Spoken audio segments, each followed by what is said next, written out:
And you can find a way to succeed eventually. But what the hell is success? It's hitting an expectation. And I always tell people, man, trade your expectations for appreciation, and it's a whole new world instantly. What chapter are you on? What? Okay, what part did you, all right, when is it gonna be done? And I wanna be honest. He got on my last nerves. and I think just the whole disappointing him, I just was like, I'm tired. Where you're able to learn something and gain mastery and add value to other people's lives and get that positive feedback from them. You're so busy living in the past that you forget that there's an entire future waiting for you. You have tried 4 or 5 or 6, 7, 8, 9, 10 different things each you. Worked on 90 days or so and then said it doesn't work, how can you be a leader? With a 90-day test, of course. Didn't work it and stick to it long enough, you didn't fight hard enough, you didn't do what it took to win. Rather than to correct and get it right, you walked away from it and tried something else. For the last 10-15 years, and in your life you've been on the run from one thing to the next thing to the next thing, trying to make all this stuff work. Stop at stands till you have to have the courage to live with the pressure and criticism that levels bring new. Levels you have to be tough. If you can appreciate this moment, if you can't find ecstasy in this moment, in a conversation with a friend and looking in your wife's eyes, being with your children, going on a run, if you can't find ecstasy now, I'm here to tell you, more money, more people, more love, more business, more anything is not going to give you more ecstasy. If you can't do it here now, you're not going to do it there when you got more. So why not do it now and have a rich life right now? I tell people, money, that's one thing. Like having financial abundance, there's skills. That's a science. The wealth, it's a decision. It's like you could be wealthy right now. I live in Fiji a good portion of the time. There are these villagers there. They're the richest people I know. They're happy, they laugh, they love, they don't give a damn about the economics. Other people say they're poor. When I first went there, I was trying to do things for them. I'm like, what are you talking about? I'm so happy. Wealthy people come over from the United States and they go travel around and try to figure out what to do, and they're going to spend 9 years to do this and this and this, so they can finally sit down and be happy. And the Fijian guy goes, why don't you sit on the beach right now, dude, and experience it? Why spend the 9 years? Why not have it now? That's my invitation. So this is my version of Christianity. This is my version of being saved. All you gotta do is get your own version. Quit tripping thinking that God gonna turn you into some Bible-toting, breast-beating, that you got to go around and ring people's doorbells and try to convert people. I'm not in the soul conversion business. That ain't what he created me. You wanna go to hell? Bye. Now if you wanna hear this little message I got for you, cool, here it is. This is the level of my Christianity. Just get at the level you at. You ain't got to change, God work with you. God take hard people like me and turn them into Christians.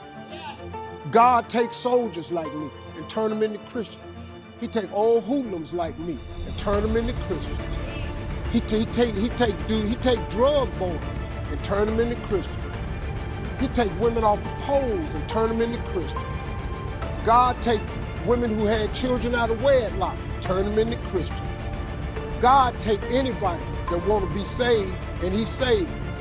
So just like old people used to say, I'm just a nobody trying to tell everybody about somebody that can save anybody. I send planes, pick all of them up, take them to shows. All of them. All of them. Your brain is divided into two halves. Positive and negative, good and evil. It don't function on nothing else. Ain't no neutral ground in your brain. It's either positive and good or negative and evil. Each half of your brain has millions of factory workers on each side.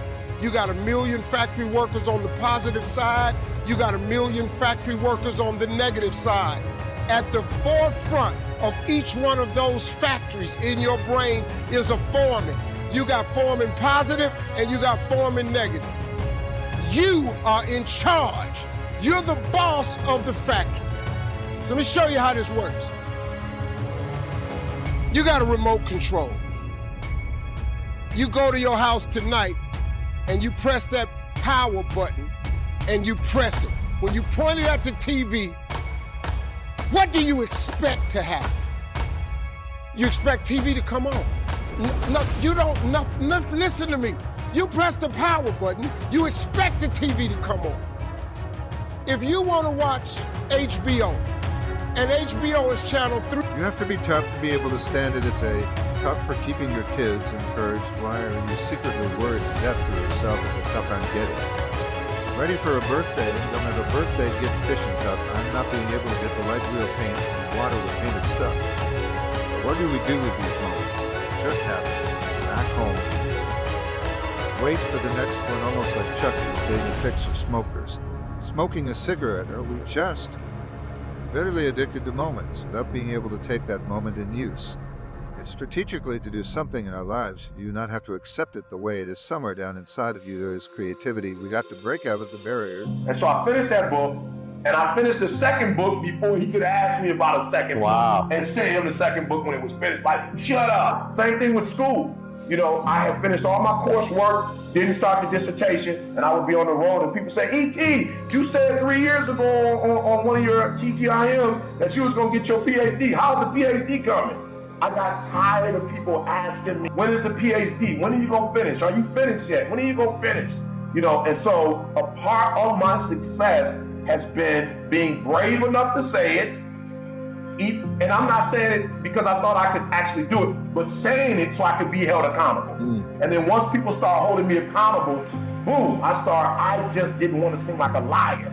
You have to let go of the past before you can move forward. Now, I don't want any of that to sound trite. Again, I understand how difficult this is. I highly encourage you to get professional help. There's nothing wrong with that. In fact, it's amazing, it's beautiful that you would think enough of yourself to go and put the time and the energy into getting better, and you can get better, but you're going to have to put in the work.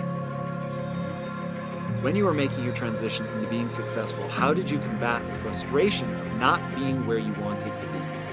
I'm never where I want to be. So I'm not where I want to be now. I'm not where I wanted to be when, people would have looked at it and said, oh my God, this is like the height of success. Get outside of the box. Something is about to happen in your life. You've got to take it one day at a time. And when you get to the end of the day, you say, I'm not finished, but I'm done. Everything that I was supposed to do for that day, for that time, for that season. The season is shifting. You will be able to do now in a way that you've never been able to do it. Before you haven't sung your best song yet. Haven't reached your best sermon. Yet you haven't docked your greatest stock. You've written down your greatest thing.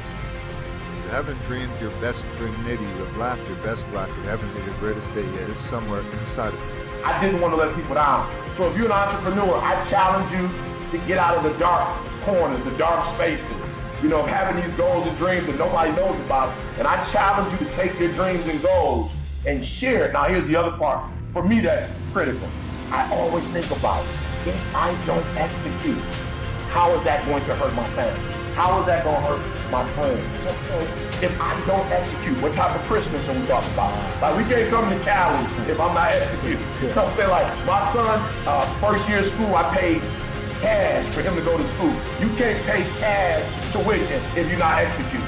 If you're not getting engagements, right? So each one of my children have their own car to get to school. You can't buy your kids vehicles when you're not executing. My wife has a car. Just took her to Hawaii. She only works 12 hours a week.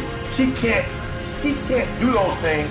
And mind you, it was diagnosed a year and a half ago. She had a chronic illness of 6 to 7 regions on her brain.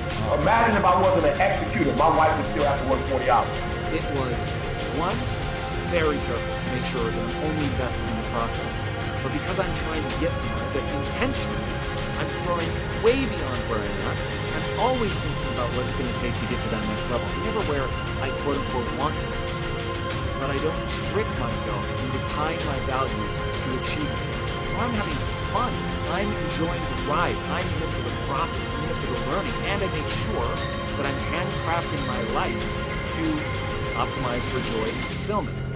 And so knowing that, I cannot guarantee the success. I cannot guarantee ever that anyone is ever going to be successful. But I can guarantee that you're going to struggle. Guaranteed. 100%. Nobody avoids it. That's it.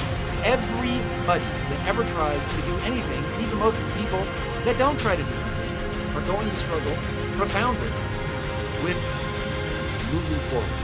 It's just hard life. You're a miracle looking for a place to. Happen you have got all kinds of things what up inside of you that are about to come forth for such a time as this, the time is right to stage, you set the conditions are in order, and something awesome is about to happen in your life. Don't let anybody tell you you're too young. Don't let anybody tell you you're too old. Don't let anybody tell you you're fitting every day you wake up in the morning. It's a sign that best is yet to come. This is my holding, and I'm determined to live it. Mine is the battleground fight is in your mind. Are you ready for the next one? What are you going to do with the time you have left?